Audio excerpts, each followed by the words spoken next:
Hello everyone. Welcome. आज हम पढ़ने जा रहे हैं, क्या पढ़ने जा रहे हैं तो वनस्पति, भारत के वनस्पति के बारे में। उसमें सबसे पहले क्या देखेंगे, मैप को देखेंगे।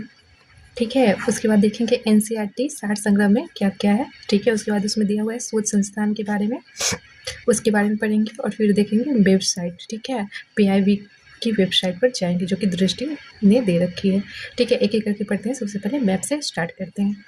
तो किसी भी चीज़ को समझने से पहले खास करके ज्योग्राफी में सबसे पहले इसका मैप देखना सबसे ज़्यादा सही होता है, ताकि ये इमेज दिमाग में बैठ जाए और उसी तरह से चीज़ें समझ में आएँ। ठीक है, तो सबसे पहले देखते हैं, जम्मू कश्मीर से स्टार्ट करते हैं कि वहाँ पर किस तरह की वनस्पतियाँ पाई जाती है।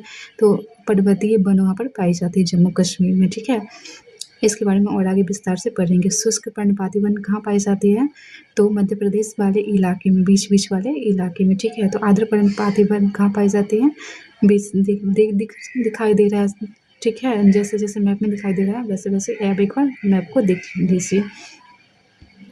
कंटीली वनस्पति कहाँ है, सदाबहार वन कहाँ है, मैंग्रोव वन कहाँ है। सदाबहार तो इधर भी है, इधर भी है। ठीक है, तो पश्चिमी घाट में सदाबहार वन पाया जाता है। त्रिपुरा, मिजोरम, नागालैंड, मेघालय, असम वगैरह में भी सदाबहार वन ही पाया जाता है। शुष्क पर्णपाती वन मध्य प्रदेश में पाया जाता है। उसके बाद कहाँ कहाँ पाया जाता है, तो बिहार में थोड़ा सा एकदम पाया जाता है। ठीक है, उत्तर प्रदेश में पाया जाता है, पंजाब में पाया जाता है, हरियाणा में पाया जाता है, राजस्थान, आधा राजस्थान में पाया जाता है।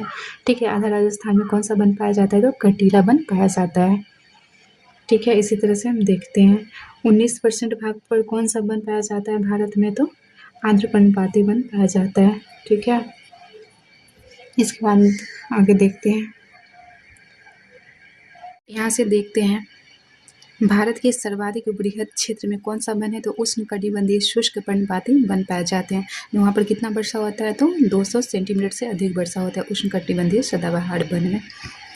भारतीय वनस्पति सर्वेक्षण कब, तो 1890, ना कि 1990। ठीक, 1890 में सर जॉन किंग ने की थी स्थापना इसकी, 13 फरवरी 1890। बस ये इंपॉर्टेंट, भारतीय वनस्पति सर्वेक्षण स्थापना किसने की थी, तो जॉर्ज किंग ने की थी। सिनकोना वृक्ष कहाँ पर मिलता है, दार्जिलिंग की पहाड़ियों पर। खैर, कत्था बनाने के लिए खैर का प्रयोग होता है।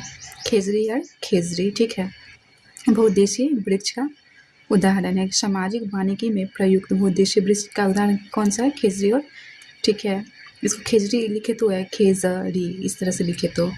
भारत में वन संरक्षण अधिनियम वर्ष 1980 में वर्ष 1980 में पारित की गई थी। ठीक है, वन संरक्षण अधिनियम 1980 में पारित की गई थी। अब नेक्स्ट ईयर इसकी स्थापना की गई है, यानी कि 1981 में। सागौन तथा साल के वृक्ष किस प्रकार के वनों में पाए जाते हैं, तो उष्णकटिबंधीय आर्द्र पर्णपाती वन। ठीक है, पश्चिमी हिमालय की शीतोष्ण पेटी में देवदार वृक्ष का बहुलता है। ठीक है, देवदार वृक्ष कहाँ पर पाई जाती है, तो पश्चिमी हिमालय में। ठीक है, ये हिमालय है कहाँ है, तो इधर भारत का मैप है।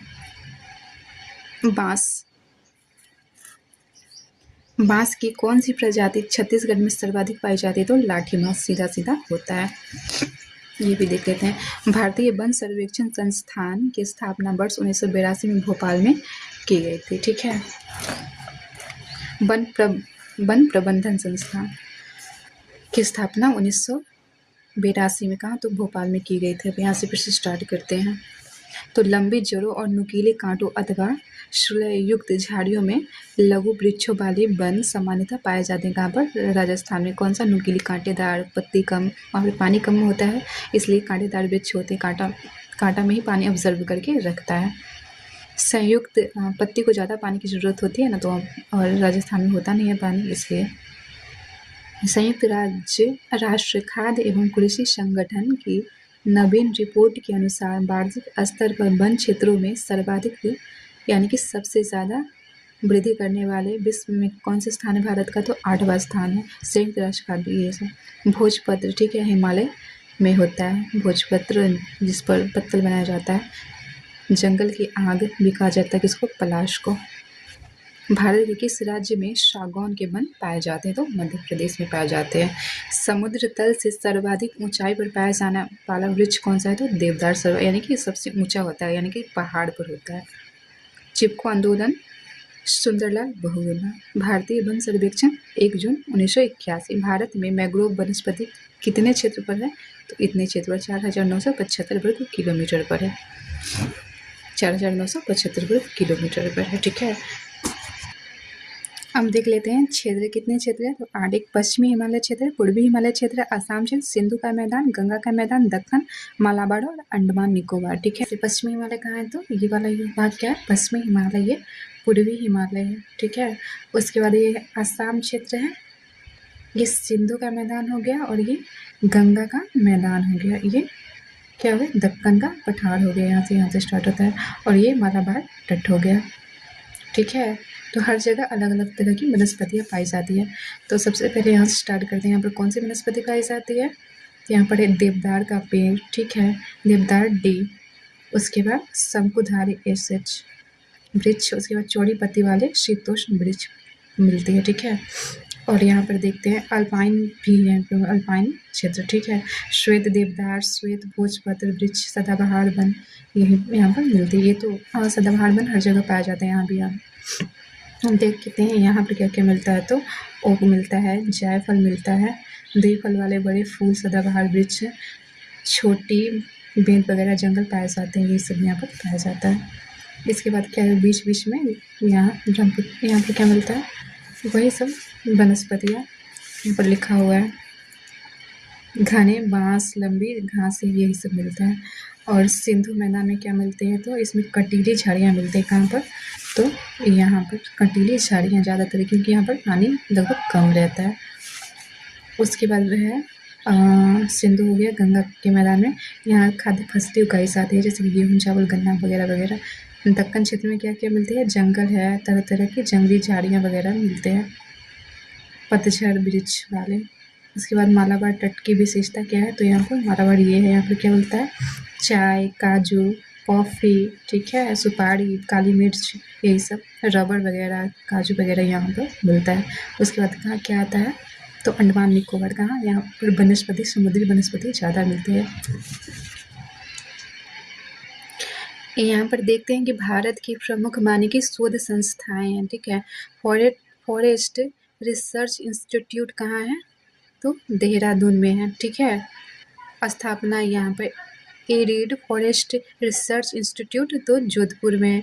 Institute of would science and technology कहाँ पर है? तो बेंगलुरु कर्नाटक में है। रेन फॉरेस्ट रिसर्च इंस्टीट्यूट कहाँ है? तो जोरहट में है, यानी कि आसाम में है।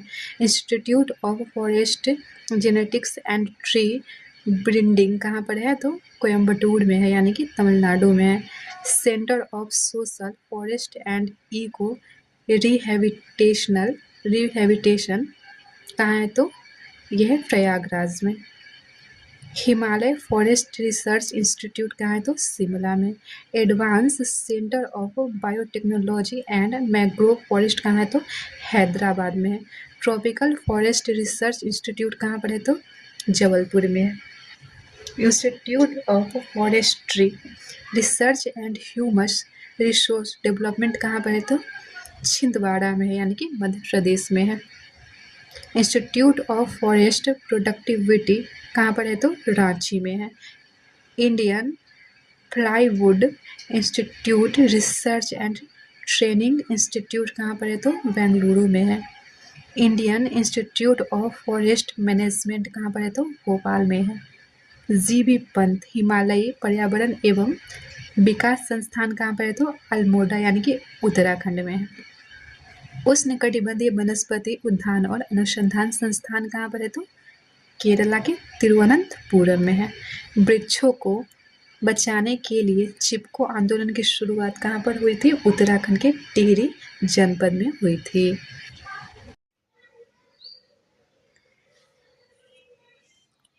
आइए हम देखते हैं दृष्टि की वेबसाइट, जिसका स्रोत है PIB। ठीक है, यहाँ पर क्या दिया हुआ है? डेटा वन के बारे में। यहाँ पर 2023 का डेटा दिया हुआ है। ठीक है, तो देखते हैं चर्चा में क्यों है, तो ये पढ़ लीजिए, इंपॉर्टेंट है नहीं वन डे एग्जामिनेशन के लिए। ठीक है, ISFR 2023 के मुख्य निष्कर्ष क्या है? तो भारत में वन क्षेत्र कितना है? तो 21.76% पर वन क्षेत्र है। और वृक्ष क्षेत्र कितना है तो 3.41% पर। टोटल कितना हुआ तो 25.17% पर वन और वृक्ष है। यहाँ डेटा है, देख लेते हैं। वन आवर्धन कितना है तो 21.76%, जो कि यहाँ पर दिया हुआ है। वृक्षावरण 3.41%। कुल वन और वृक्षावरण 25.17%। और स्क्रब कितना है 1.33%। गैर वन क्षेत्र कितना है 73.50%, यानी कि 73.5%। देश का कुल भौगोलिक क्षेत्रफल कितना हुआ तो 100% हो गया। यहाँ पर वन क्षेत्र में वृद्धि दी हुई है। 2021 में जितनी वृद्धि हुई थी ना, उससे ज़्यादा ही हुआ है इस बार वृद्धि वन क्षेत्र में। सबसे ज़्यादा वृद्धि करने वाला राज्य कौन सा है तो छत्तीसगढ़ है वन और वृक्षावरण में। अधिकतम वृद्धि करने वाला राज्य मिजोरम है, किसमें तो वनावरण में। सबसे ज़्यादा कमी करने वाला राज्य कौन सा है तो मध्य प्रदेश है। उसके बाद लद्दाख भी है।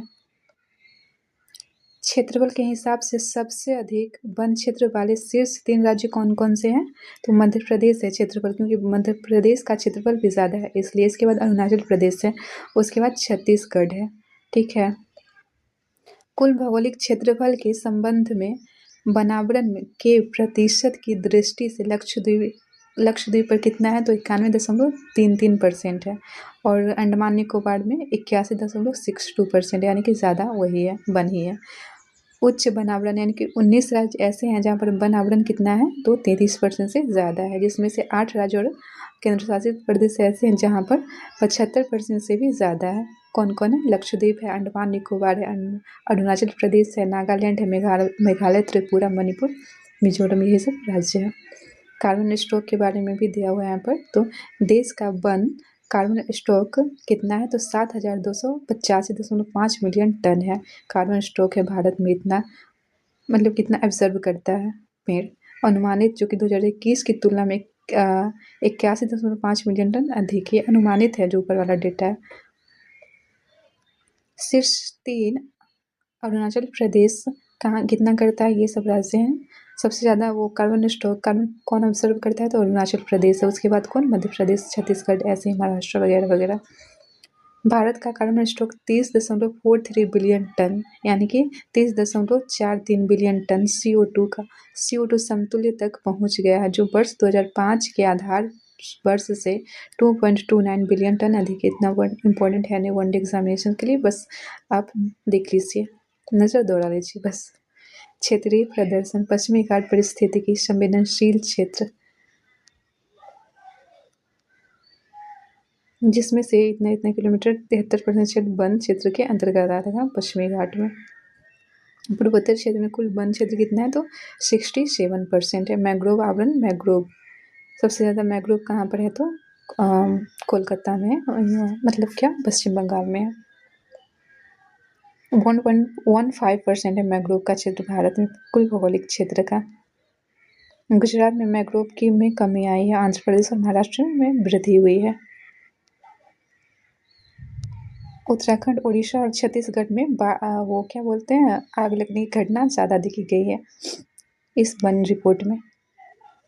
पेरिस समझौता यहाँ पर दिया हुआ है, बॉन चैलेंज दिया हुआ है, आजीविका दिया हुआ है, वैश्विक स्थिति दिया हुआ है। एक बार देख लेते हैं पेरिस समझौता।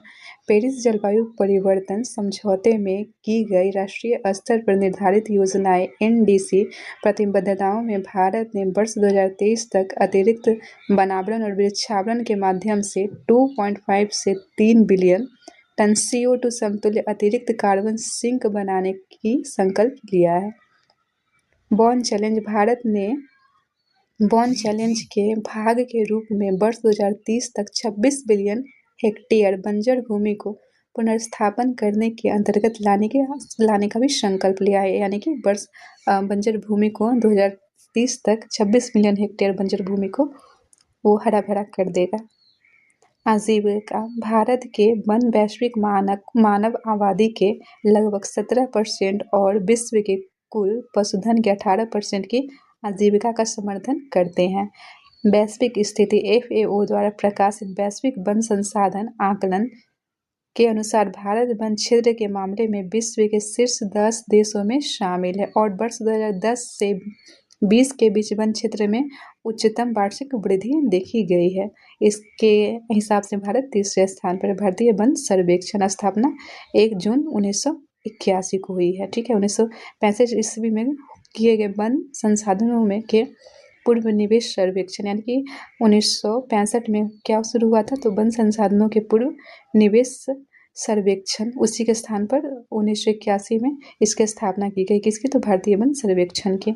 वर्ष 1976 में राष्ट्रीय कृषि आयोग NCA ने राष्ट्रीय वन सर्वेक्षण संगठन की स्थापना की सिफारिश की, जिसके परिणाम स्वरूप FSI का निर्माण हुआ है। ठीक है, 1965 में भारत सरकार द्वारा FAO और UNDP के प्रयोजन से की गई किसकी, PISF की शुरुआत। मूल संगठन पर्यावरण और वन मंत्रालय भारत सरकार। प्राथमिक उद्देश्य क्या है, यही सब है, भारत के वन संसाधनों का नियमित रूप से आकलन और निगरानी करना। इसके अलावा यह प्रशिक्षण, अनुसंधान और विस्तार की सेवाएं भी प्रदान करता है। कार्यप्रणाली यहाँ पर दिया हुआ है, कार्यप्रणाली FSI और मुख्यालय कहाँ पर है, तो देहरादून में। साथ ही कहाँ कहाँ है, तो शिमला, कोलकाता, नागपुर, बेंगलुरु में 4 जगह पर है। साथ ही कहाँ है, तो बनीहाट मेघालय में भी है।